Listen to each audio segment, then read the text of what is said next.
वंदन दोस्तों, ध्यान नगरी काशी से मैं आशा गुप्ता इसके ध्यान मंच पर एक बार फिर आप सभी का बहुत स्वागत करती हूँ।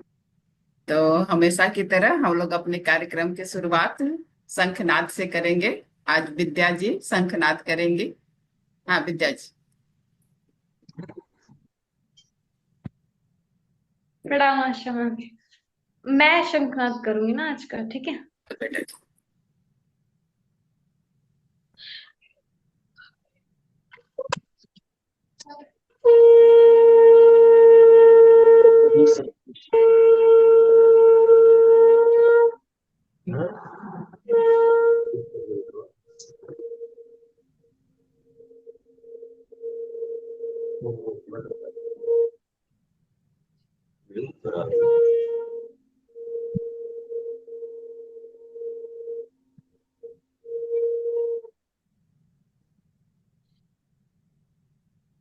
आवाज आई है शंखनाद की?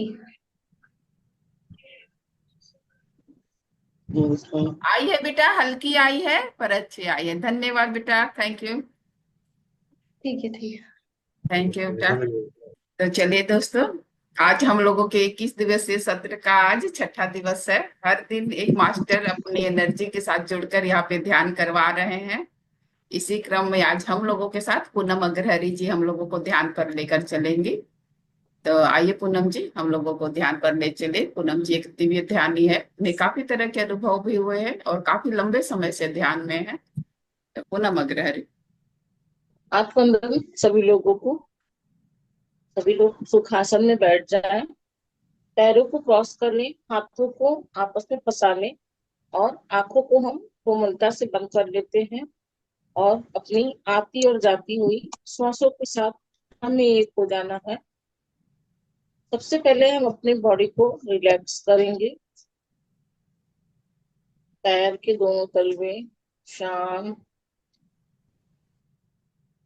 पैर की एड़ियां शांत रिलैक्स हो गई।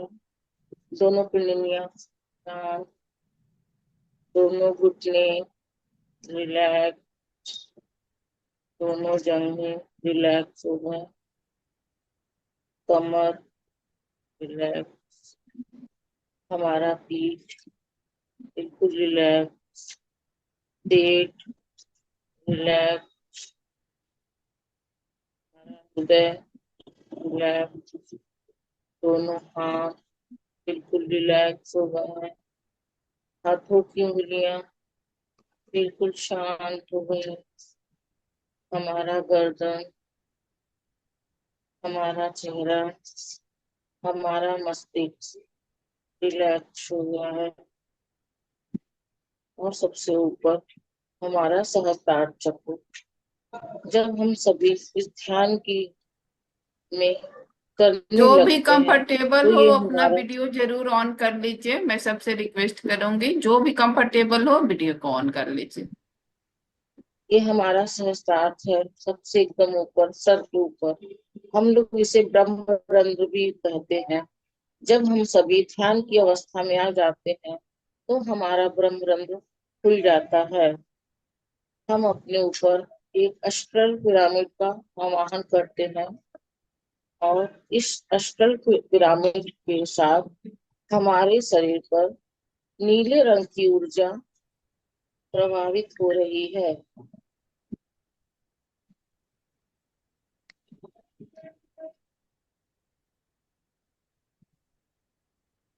हम अपने सभी गुरुओं को नमन करते हैं। महाअवतार बाबा जी को नमन, श्री श्यामाचरण लाहिड़ी महाशय को नमन, परमहंस योगानंद जी को नमन, श्री कृष्ण गिरी जी को नमन और हमारे पितामह ब्रह्म ऋषि सुभाष पत्री जी को नमन और हमारे आध्यात्मिक गुरुओं को नमन, देव और दूतों को नमन, साधु और संतों को नमन करते हैं।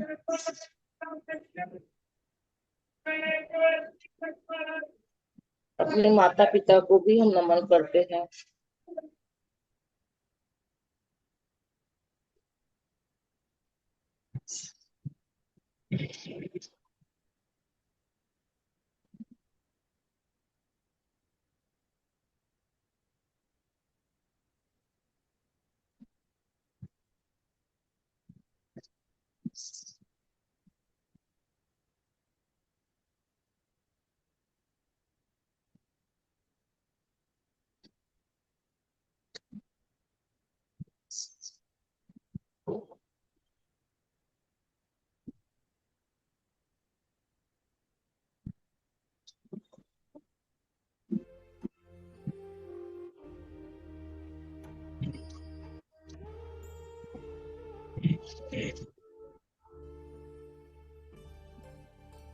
अपनी आती और जाती हुई स्वाभाविक श्वासों के साथ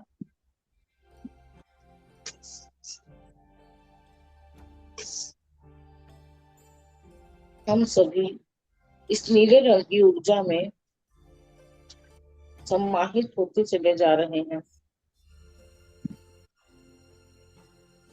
ध्यान नगरी काशी से यह हमारे ध्यान की ऊर्जा चारों तरफ फैल रही है।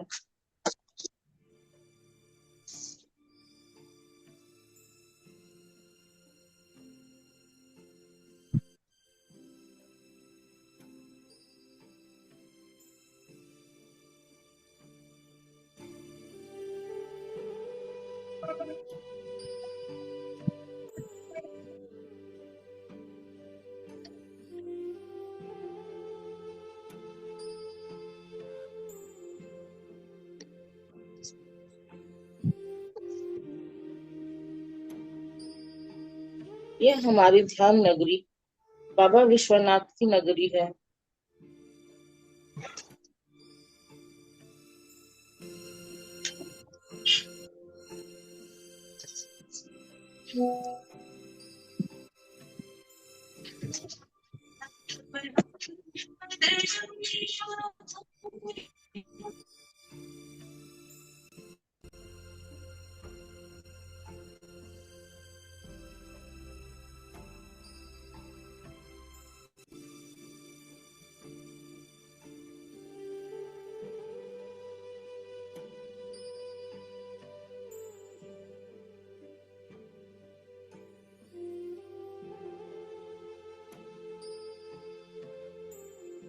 चिक रश्मि ऑन कर दीजिए।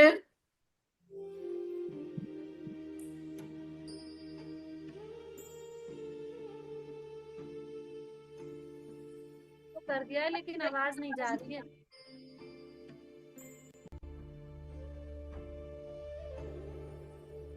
कर दिया पर आवाज नहीं आ रही।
पूनम जी आपका म्यूट हो गया है, थोड़ा उसको स्पीकर ऑन कर लीजिए।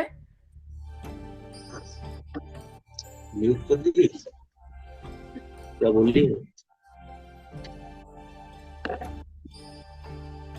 यह नीले रंग की ऊर्जा हमारे शरीर से निकलकर हमारे कमरे में, हमारे घर में फैल रही है।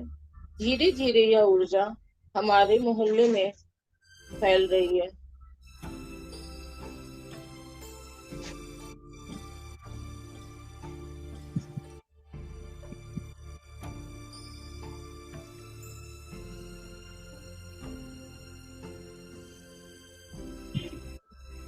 जब भी हमारे मन में कोई भी विचार आए तो अपना ध्यान सांसों पे ले आए।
हमारे बाबा की नगरी, काशी विश्वनाथ की नगरी,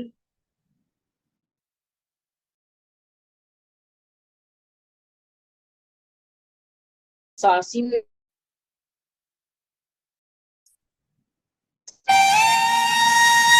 सभी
पूनम जी, आपका स्पीकर बार बार बंद हो जा रहा है, थोड़ा सा देख लीजिए।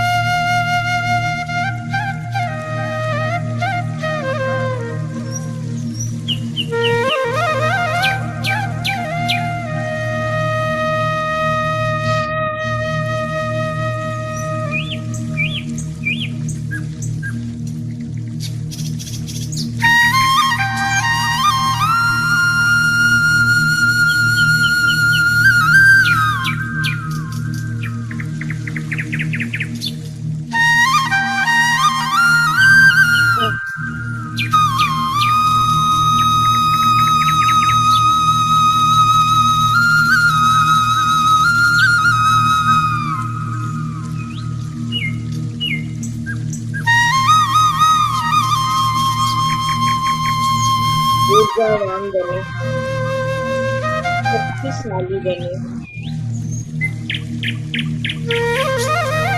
हम सभी विजय की ओर बढ़ते चले जा रहे हैं।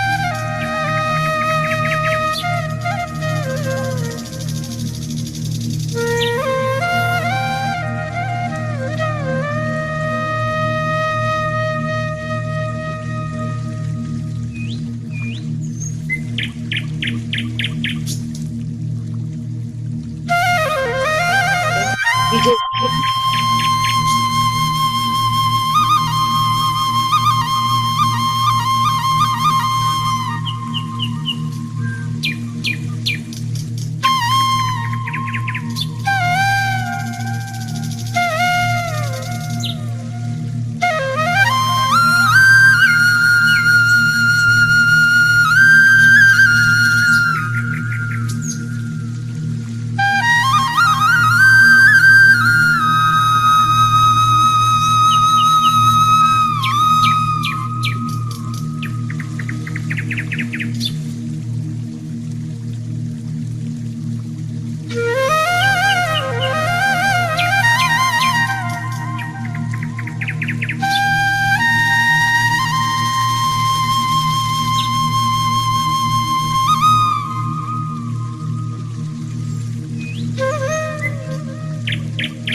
सभी लोग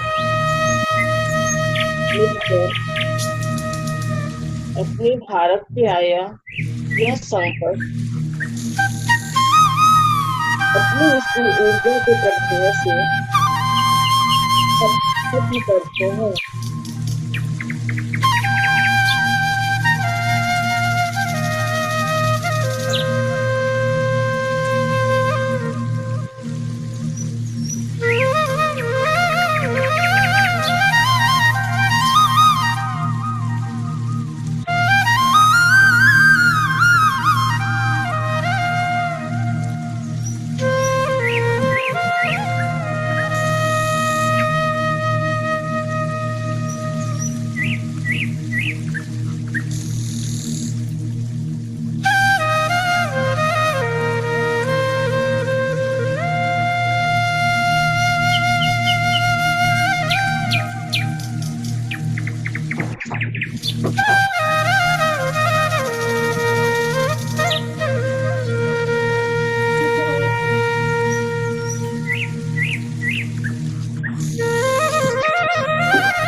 ब्रह्मांड से प्रेम करते हैं।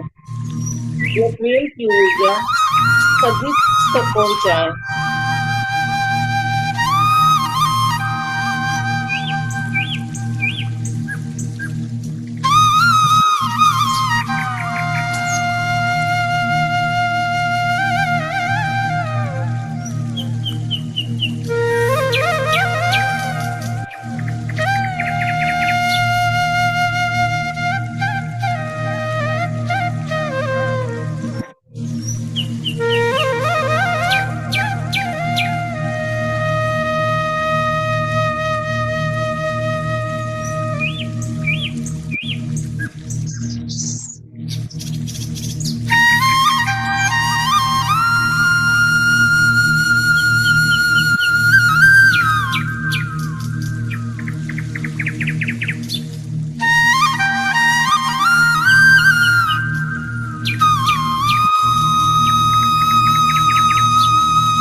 के साथ बने रहेंगे हम सभी। जिस तरह हम अपने घरों में एक दूसरे से प्रेम करते हैं, जिस तरह हम अपने काशीवासी एक दूसरे से प्रेम करते हैं, जिस प्रकार हम सारे भारतवासी एक दूसरे से प्रेम करते हैं, उसी प्रकार पूरे ब्रह्मांड के लोग एक दूसरे से प्रेम से रहें, प्रेम व्यवहार करें एक दूसरे के साथ में। हम अपने प्रेम की ऊर्जा पूरे ब्रह्मांड में फैला रहे हैं।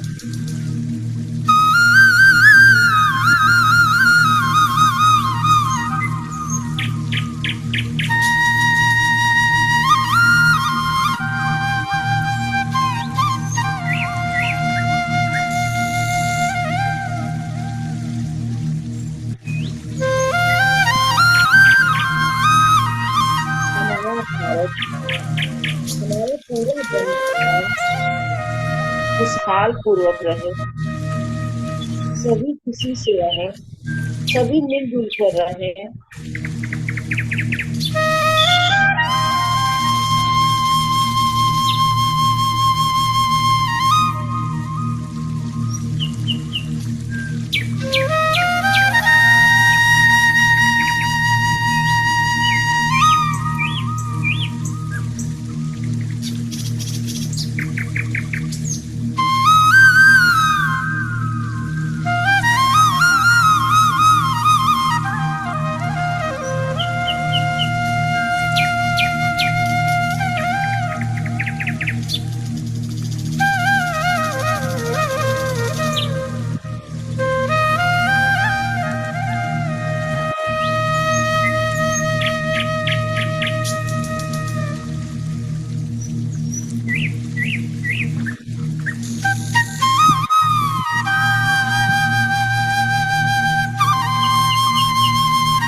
यह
नगरी काशी से बाबा विश्वनाथ की नगरी काशी से बाहर सभी बाबा से प्रार्थना करते हैं, सभी का मंगल हो, मेरा मंगल हो, तेरा मंगल हो, हम सबका मंगल हो। बाबा का आशीर्वाद हर एक भारतवासी को मिले, सभी सुरक्षित रहे,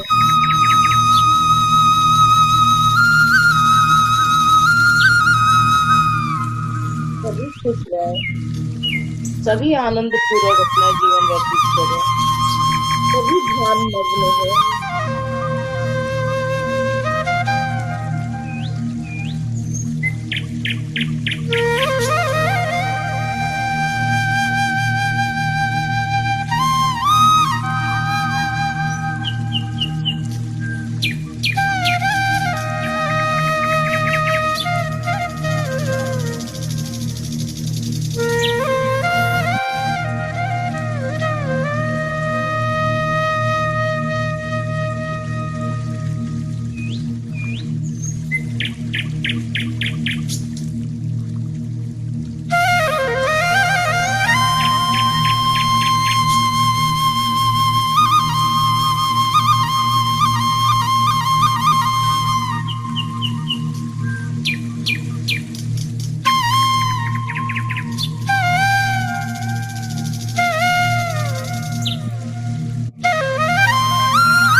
सतगुरु धन्यवाद करते हैं।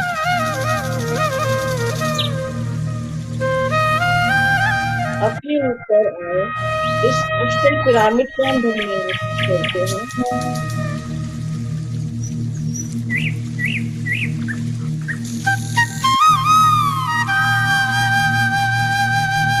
धीरे धीरे हम अपनी चेतना में वापस आएंगे।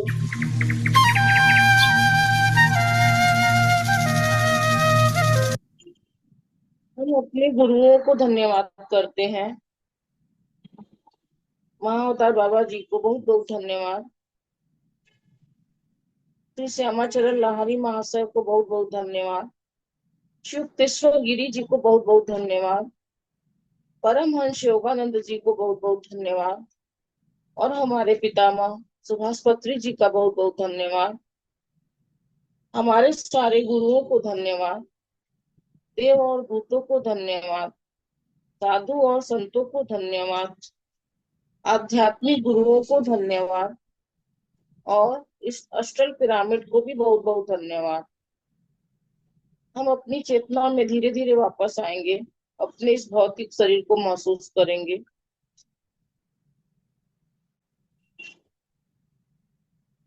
हमारा सर, हमारा मस्तिष्क, दोनों कंधे, दोनों हाथ, हाथों की उंगलियां, हमारा हृदय, हमारा पेट, हमारा पीठ, हमारी कमर, दोनों जंघाएं, दोनों घुटने, पैरों की पिंडलियां, पैरों की एड़ियां, दोनों तलवे,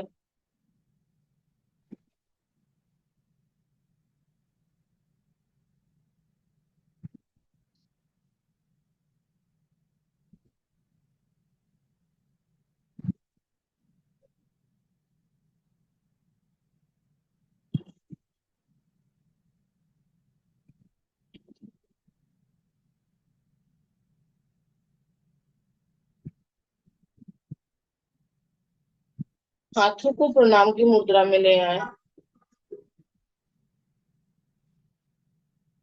अपनी आंखों पे रखेंगे 5 सेकेंड के लिए।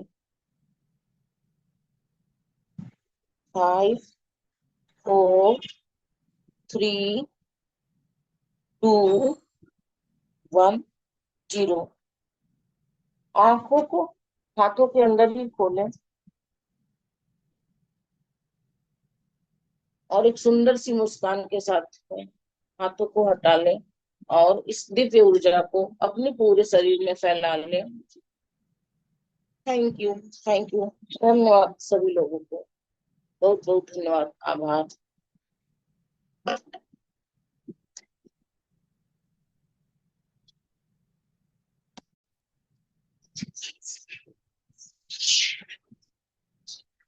थैंक यू पूनम जी, बहुत दिव्य था, धन्यवाद इतने सुंदर ध्यान के लिए।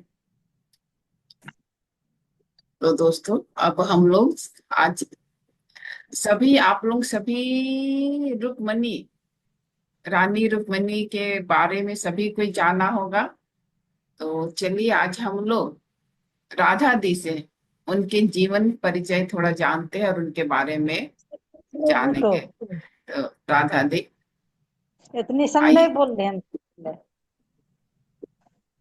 आत्मन सभी को नमन।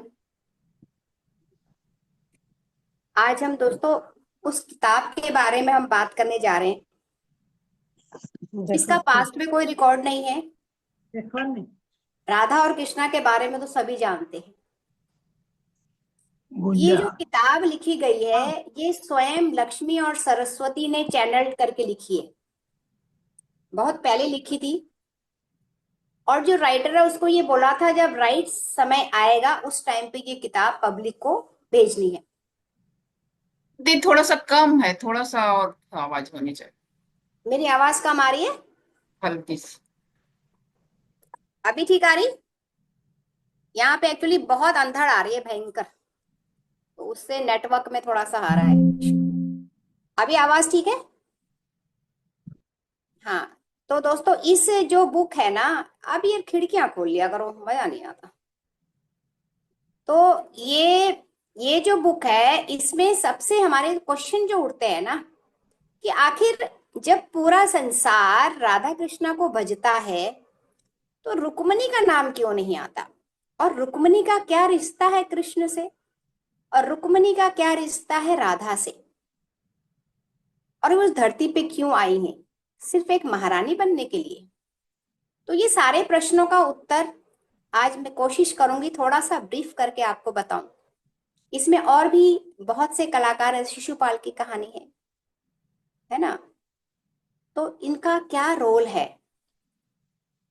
तो चलो चलते हैं रुक्मणी के बचपन पे। जब रुक्मणी 8 साल की थी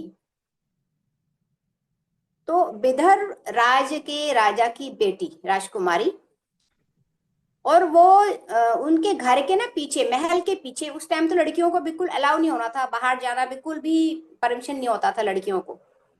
तो वो उनके घर के पीछे एक जंगल था, तो वो चुपके से वो जंगल में जाती थी रोज। और जब वो जाती थी ना तो नदी के किनारे वो बैठती थी, तो उससे एक एहसास होता था कि पेड़ के पीछे कोई छुपा है, किसी के होने का एहसास। तो पीछे मुड़ के देखती थी, नहीं दिखता था। फिर एक दो दिन ऐसे किया तो उसने जब देखा, फिर पूछा कि जो कोई भी आप कौन हो, अपना परिचय दो। तो वहां से फिर कृष्ण आते हैं और उनकी मुलाकात होती है। कृष्ण तो पहचान जाते हैं क्योंकि वो तो त्रिलोकी है कि यही मेरी नारायणी है। तो फिर वो दोनों रोज खेलते हैं, खूब खेलते हैं, नदी में खूब अच्छे से एंजॉय करते हैं, जंगल में लुका छुपी खेलते हैं। तो जब रुक्मणी उनके ऊर्जा के साथ में रहने लगी तो रुक्मणी को ना एक एहसास होने लग गया कि ये कौन है इसके अंदर जो मुझे इतना अपनेपन का एहसास हो रहा है। तो वो कृष्ण से प्रश्न करती है कि क्या तुम मेरे से ही शादी करोगे। तो कृष्ण कहता है हाँ।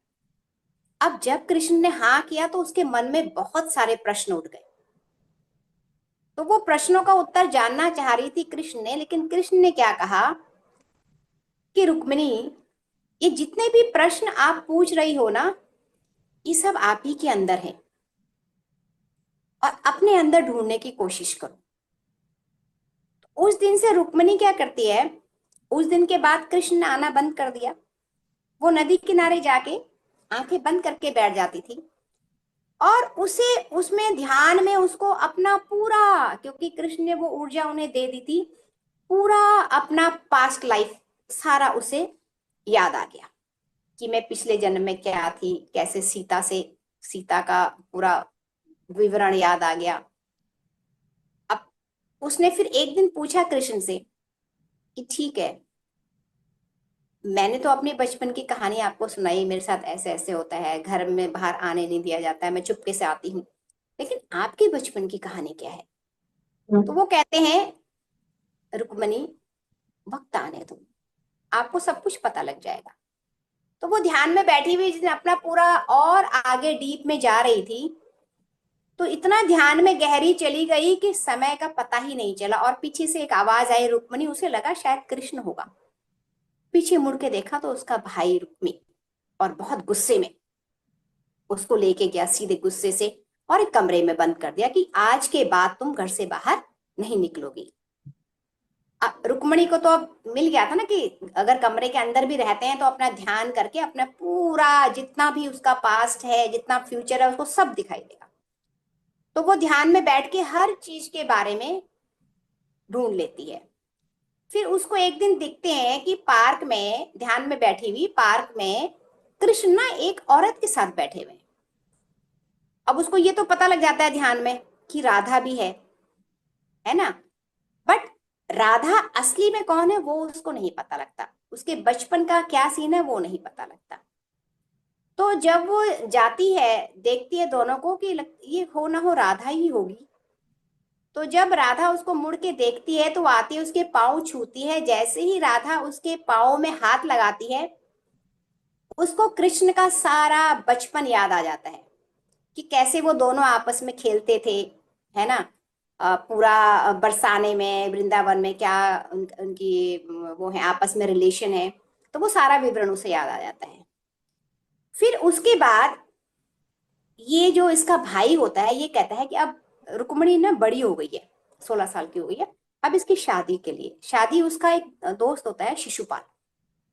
शिशुपाल भी राजकुमार होता है किसी राजा का, और बहुत साधारण सा होता है। तो लेकिन रुक्मिणी जो है बिल्कुल पसंद नहीं थी उसको, है ना, वो उसको पसंद नहीं करती थी रुक्मिणी, क्योंकि रुक्मिणी तो कृष्ण से वादा कर चुकी थी। अब फिर वो ध्यान में जाती है और सीधा कृष्ण से मिलती है कि ऐसा ऐसा हो रहा है। तो कृष्ण कहते हैं ठीक है, तुम तैयार रहना, इस जगह पे आ जाना और मैं रथ लेके आऊंगा। तो कृष्ण जाते हैं और रथ में बैठा के उसका अपहरण कर लेते हैं, और उसके बाद जाके उनकी शादी होती है।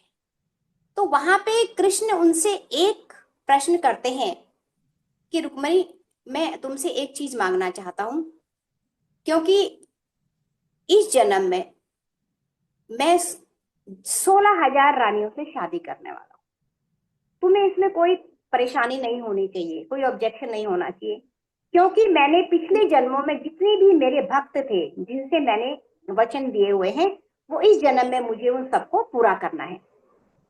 वो कहती है ठीक है, तो मेरी भी एक शर्त है। वो कहती है मैं इस जीवन में जो भी निर्णय लूं, आप कोई इंटरफेयर नहीं करोगे मेरे काम में। कहती ठीक है, दोनों की हो गई। अब ये जो शिशुपाल आ गया बीच में, इसमें क्या हुआ, एक बार शिशुपाल कौन है? शिशुपाल है, जब आपको पता होगा, ये नारायण के 2 द्वारपाल थे, जय और विजय। और एक बार जब वो वहां से माता आई तो उन्होंने उन्हें अंदर जाने नहीं दिया, क्योंकि वो अभी विश्राम कर रहे ये कह के उनको रोक लिया। तो उसने उनको श्राप दे दिया कि जाके धरती में रहो। अब वो परेशान होके नारायण के पास गए कि माता ने तो हमें श्राप दे दिया। तो नारायण ने कहा ऐसा है, श्राप वापस तो हो नहीं सकता, तुम्हारे पास 2 चॉइस हैं, या तो तुम 7 जन्मों तक धरती पे रहो, या फिर 3 जन्मों में मेरे दुश्मन बन के रहो। तो वो कहते हैं ठीक है, हमें ये मंजूर है कि हम 3 जन्म में दुश्मन बन के रहें। तो सबसे पहले तो वो हिरण्यकश्यप का अवतार लेते हैं। फिर नारायण नारायणी बात करते हैं आपस में कि यहाँ से जो हाई आयाम से जो जाते हैं धरती पे राक्षस बन के, वो तो बहुत शक्तिशाली हो जाते हैं ना, क्योंकि उनके अंदर तो शक्तियां ऑलरेडी मौजूद हैं, तो वो सब विनाश का काम करेंगी। तो क्या करें? तो फिर वो कहते हैं ठीक है, मैं अपना जो माता होती है, वह अपना रूप धारण करके मैं प्रहलाद के रूप में उनके घर में जन्म ले लूंगी।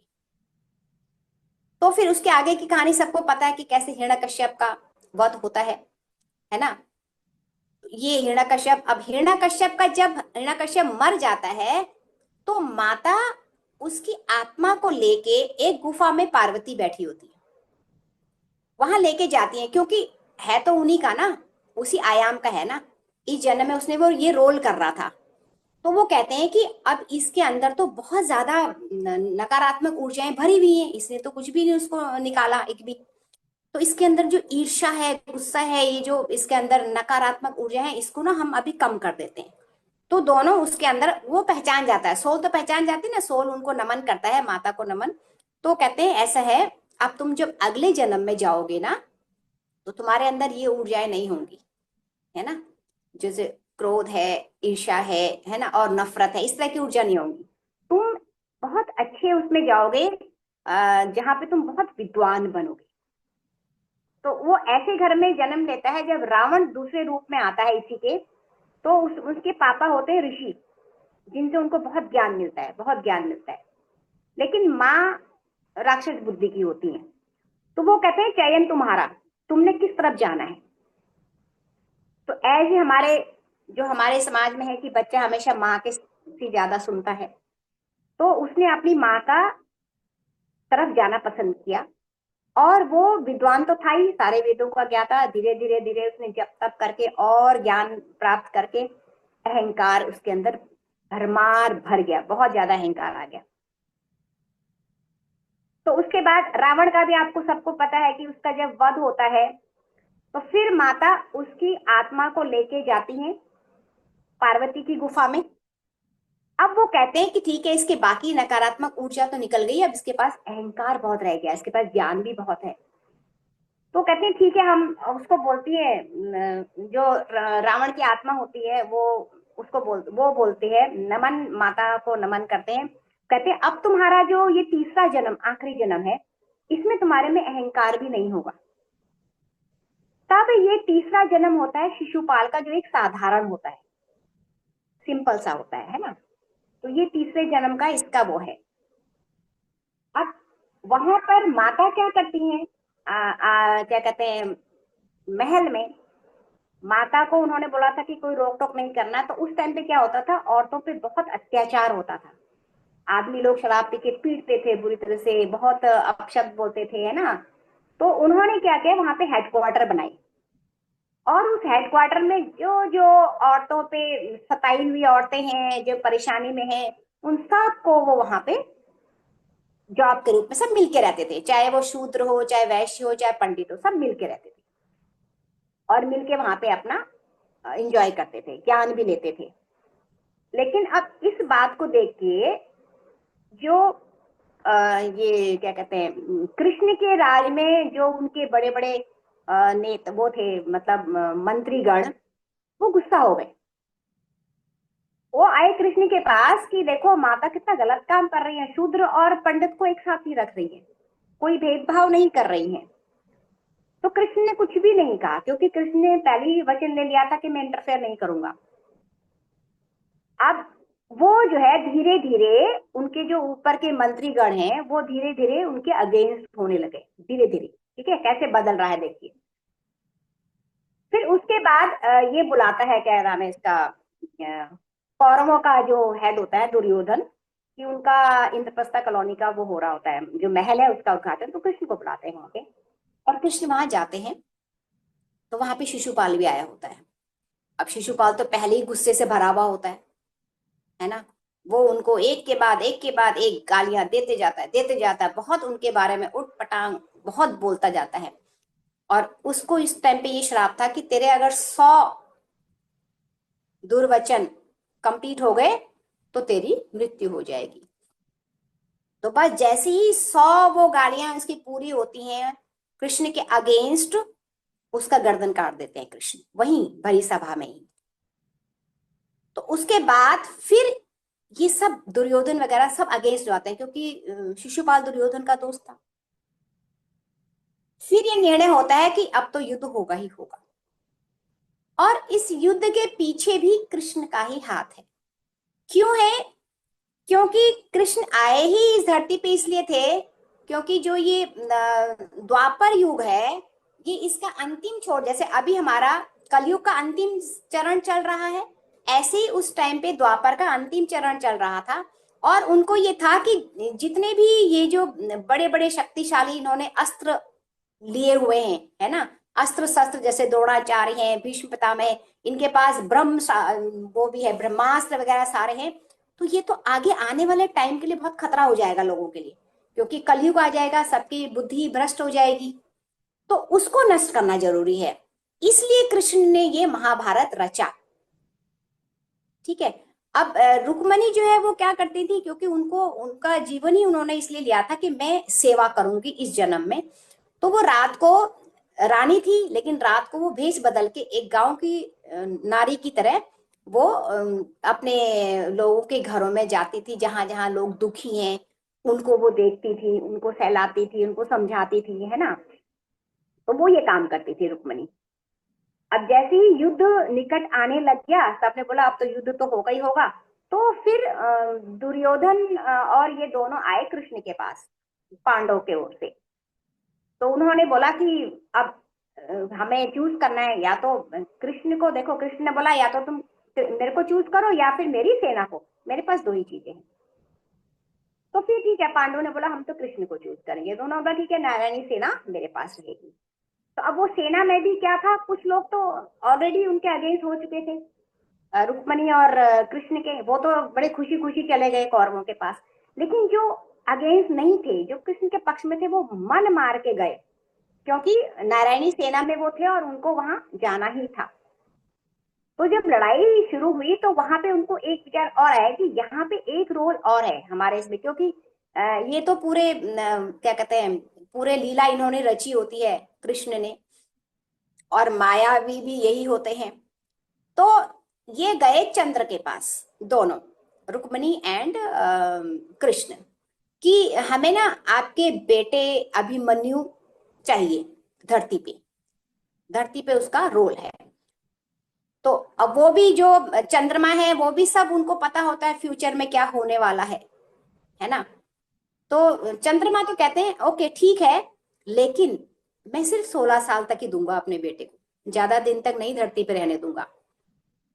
अब माँ तो माँ है, माँ आंखें बंद करके देखती है कि क्यों बुलाया है इन्होंने इतने छोटे टाइम पे। जब वो देखती है इतना घमासान युद्ध हो रहा है, इसको ऐसे बुरी तरह से कत्ल किया जा रहा है, तो वो कहती है नहीं, एक शर्त पे दूंगी, इसको जो दर्द होगा वो एक सीमा के बाद ये दर्द नहीं सहन करना चाहिए, ये दर्द इसको नहीं होना चाहिए। तो रुक्मणी कहती है ठीक है। तो कृष्ण उस टाइम रुक्मणी का चेहरा देखते हैं, क्योंकि कृष्ण को पता होता है कि बहुत बुरा हाल होने वाला है। तो जब अभिमन्यु जाता है लड़ाई में चक्रव्यूह में, उस टाइम पे रुक्मणी अपने घर में होती है, कमरे में, ठीक है। और उसकी जो सेविका होती है एक, उसको वो बोलती है आज तू मेरे कमरे में नहीं आना, बाहर ही खड़े रहना, जब तक सूर्यास्त ना हो जाए, कुछ भी अंदर से तुम्हें फील हो, तुम दरवाजा नहीं खोलोगी, ठीक है। तो वो कहती है ठीक है। अब रुक्मणी वहां पे है तो अपने कमरे में, उसकी फिजिकल बॉडी तो कमरे में है। कृष्ण नहीं चाहते थे कि वो जाके युद्ध मैदान में जाके देखे अभिमन्यु का किस तरह से कत्ल किया जाता है, लेकिन वो चली जाती है अपने सूक्ष्म रूप से और वहां पे वो सारा कुछ देखती है। तो वहां पे जैसे ही उस पे वार किया जाता है, उसको बुरी तरह से कत्ले आम किया जाता है, तो वो देखती है, वो जो बाहर सेविका बैठी है, वो अंदर से सिसकियां और रोने की और करहारने की आवाज उसको सुनाई देती है। और उसके बाद जैसे ही सूर्यास्त होता है तो उसको बहुत जोर से धड़ाम की आवाज आती है, जैसे बहुत बड़ा बॉम्ब ब्लास्ट हो गया हो, है ना। तो वो तुरंत जाती है, आनन फानन में दरवाजा खोल के वो देखती है कि अंदर तो कृष्ण रुक्मणी को लिए हुए बेड पे लिटा रहे हैं और नीचे सारा खून खून हुआ पड़ा है, पूरी रुक्मणी खून से लथपथ है, पूरे घाव हुए पड़े हैं जिसे कृष्ण ने अपने हाथों से उनको हील कर दिया है। तो इस तरह से रुक्मणी ने उसका जो दुख था वो अपने ऊपर ले लिया, जो उसने चंद्र की वाइफ से वादा किया था। अब इसकी रुक्मणी की और जो कहानी, क्योंकि बुक बहुत बड़ी है, रुक्मणी की है। अब इसके कृष्ण की 8 रानियां जो मेन होती हैं, उसमें एक होती है सत्यभामा। सत्यभामा इसको सबसे प्रिय। तो सत्यभामा बहुत सुंदर थी। अब सत्यभामा को ये होता था कि सारा टाइम ये रुक्मणी कोई ज्यादा प्यार करता है, मुझे नहीं करता, ऐसा उसको फील होता था। एक बार इंद्र ने क्या किया, क्योंकि परीक्षाएं होती हैं, एक्चुअली हमारे जो आराध्य होते हैं उनको पता होता है हमारे अंदर कौन कौन सी नकारात्मक ऊर्जा है और उसे कैसे निकालना है। तो सत्यभामा जो होता है ना, उसको बहुत अहम होता है सत्यभामा को, अपनी खूबसूरती का या अपने उसका, क्योंकि वो शस्त्राणी भी होती है। तो इंद्र आके ऊपर से एक पारिजात का फूल लाके रुक्मणी की गोदी में डाल देते हैं। कहते हैं ये क्या है? वो कहते हैं आपके पति ने आपको उपहार दिया है। तो वो उस फूल को बड़े प्यार से ले जाती हैं और भवानी माँ के उसमें चढ़ाने के लिए। तो उधर से सत्यभामा और कृष्ण आ रहे होते हैं। अब सत्यभामा देखती है ये आपके हाथ में क्या है? वो कहती है ये तो मेरे पति ने मुझे उपहार दिया है, पारिजात का फूल है। तो उसको ईर्ष्या होने लगती है कि मेरे पति इसको ज्यादा प्यार करते हैं।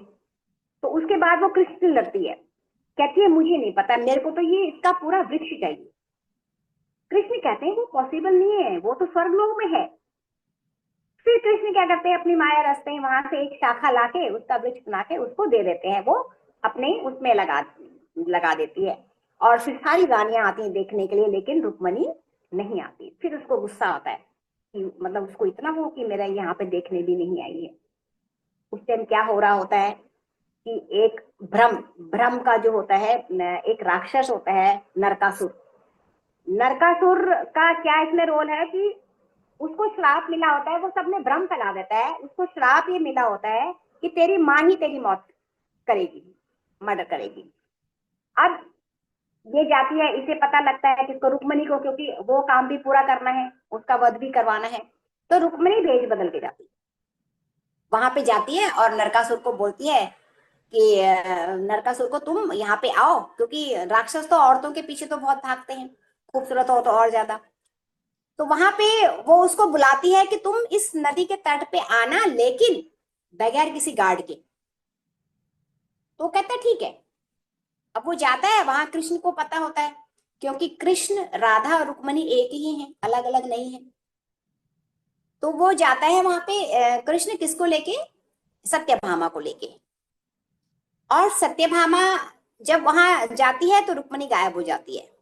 तो फिर ये इनको बताते हैं ना, उसको ये भ्रम फैलाया जाता है कि हमारे जो यहाँ की महारानी है उसको किसी दैविक शक्ति ने किडनैप कर लिया है, अपने वश में कर लिया है। तब सत्यभामा को लेके जाते हैं, क्योंकि शस्त्राणी थी।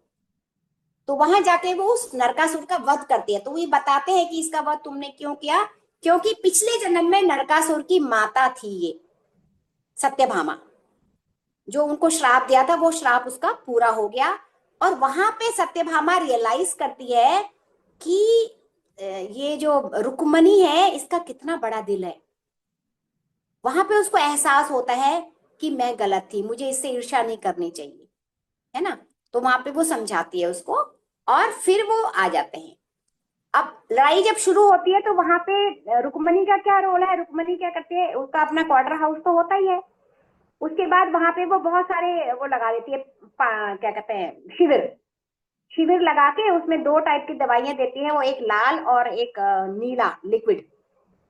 तो जिसमें वो कहती है, बताती है कि जो नीला वाला है वो तो अगर किसी के हल्के घाव घाव भर के वो रिकवर हो जाएगा, लेकिन जो लाल वाला है जिसके बहुत ज्यादा घाव है, बुरी हालत है, सहन नहीं हो रहा, उसका टाइम आ चुका है, उसके दर्द को कम करने के लिए लाल वाला लिक्विड लगाना करके ये वहां पे पूरा शिविर में काम चल रहा होता है।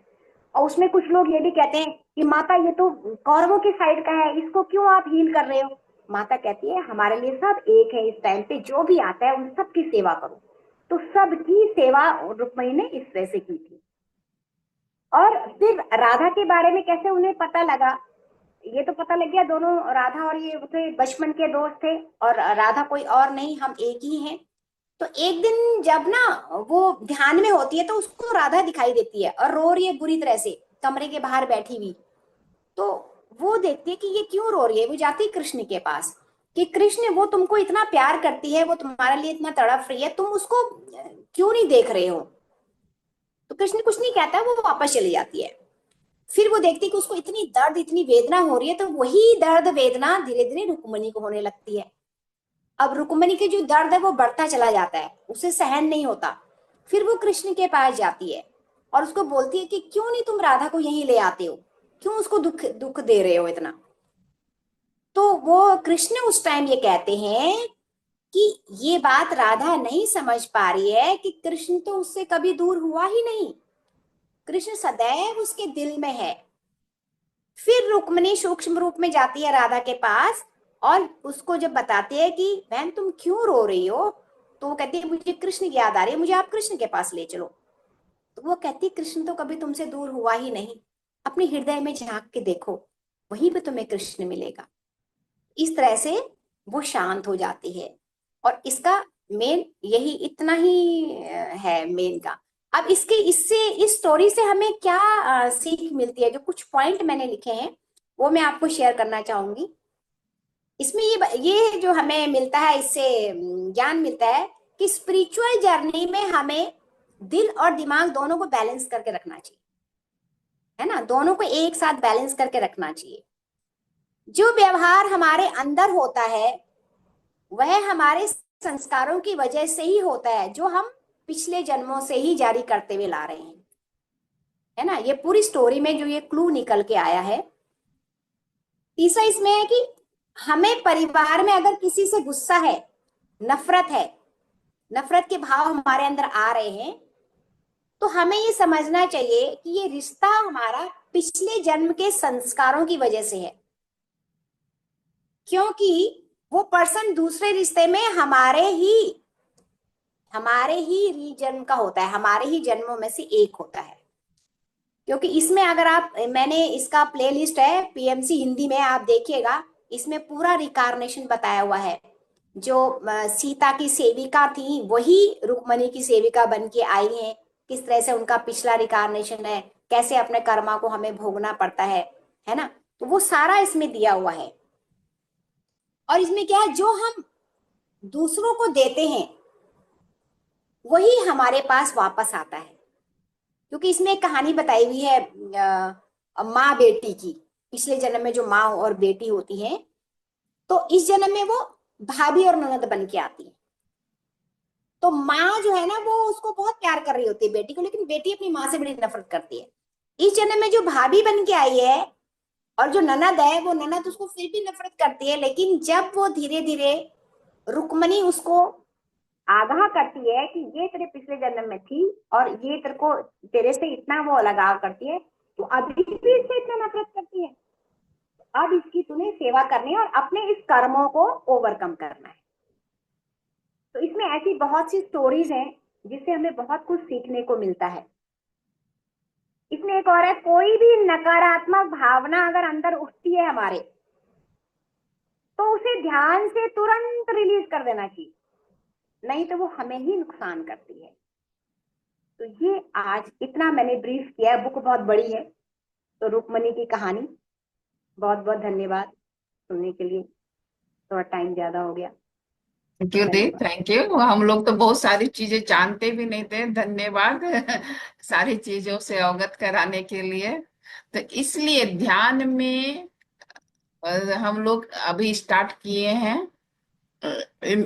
मतलब अपने जो हैं फीमेल पर्सन जिनके बारे में हमको बहुत जानकारी नहीं है, तो इसी क्रम में हम लोग फिर कल उर्मिला जी को भी रखेंगे, जिनका रोल बहुत अहम है लेकिन लोगों को जानकारी नहीं है। सीता जी को सब कोई जानते हैं लेकिन उर्मिला जी को नहीं जानते। इसी तरह राधा कृष्ण सब कोई जानते हैं, लेकिन रुक्मणी के बारे में इतना कुछ नहीं जानते थे कि उन्होंने कितना सेक्रीफाइस किया है। ऐसे तो राधा रुक्मिणी दोनों ही सीता के ही एक रूप है, और नर लक्ष्मी ना का ही एक रूप है, दोनों ही एक ही रूप है, लेकिन इसमें द्वापर युग में दोनों ने अलग अलग रोल को निभाया, अभी जिसका बहुत बखूबी राधा दी ने वर्णन किया है। तो बहुत सुंदर दी, धन्यवाद। अगर कोई कुछ पूछना चाहेंगे या कुछ अपना शेयर करना चाहेंगे तो बहुत स्वागत है उनका। जी, हम लोग एक दो मिनट अभी और शेयर लेंगे ही। जी, किसी को कुछ पूछने की या कहने की इच्छा हो।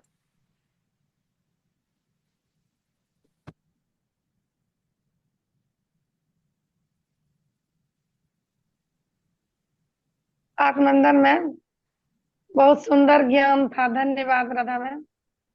धन्यवाद पूनम मैम, ज्ञान ध्यान भी बहुत अच्छा था, बहुत सुंदर, बहुत गहरा ध्यान।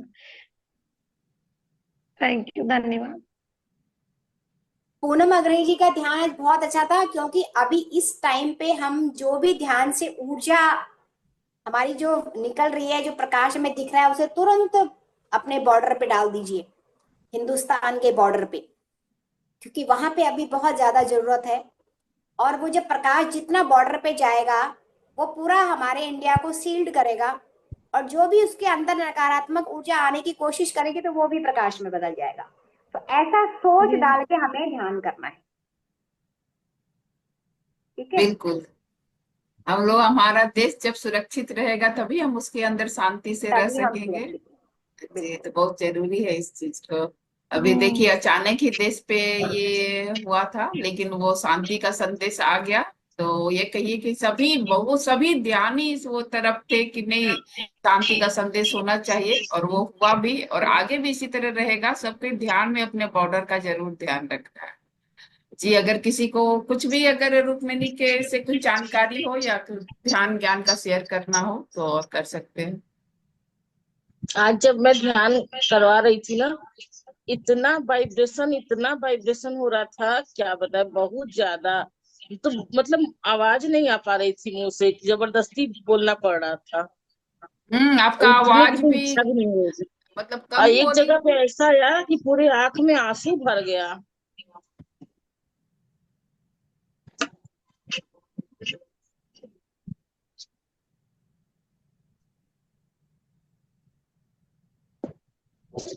या कुछ उसके पीछे होगा।